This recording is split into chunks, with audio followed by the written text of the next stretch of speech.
یحییٰ بن سعید نے سفیان بن سعید سے روایت کی، کہا مجھے میرے والد یعنی سعید بن مسروق نے عبایہ بن رفاعہ بن رافع بن خدیج سے حدیث بیان کی۔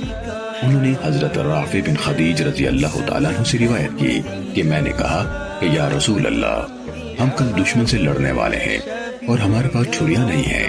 آپ صلی اللہ علیہ وسلم نے فرمایا جلدی کر یا ہوشیاری کر، جو خون بہا دے اور اللہ کا نام لیا جائے اس کو کھا لے، سوائے دانت اور ناخن کے، اور میں تجھ سے کہوں گا اس کی وجہ یہ ہے کہ دانت ہڈی ہے اور ناخن حبشیوں کی چھریاں ہیں۔ راوی نے کہا کہ ہمیں مال غنیمت میں اونٹ اور بکریاں ملی، پھر ان میں سے ایک اونٹ بگڑ گیا، ایک شخص نے اس کو تیر سے مارا تو وہ ٹھہر گیا۔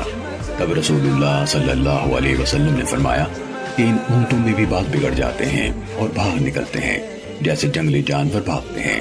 پھر جب کوئی جانور ایسا ہو جائے تو اس کے ساتھ یہی کرو، یعنی دور سے تیر سے نشانہ کرو۔ صحیح مسلم حدیث نمبر 5092۔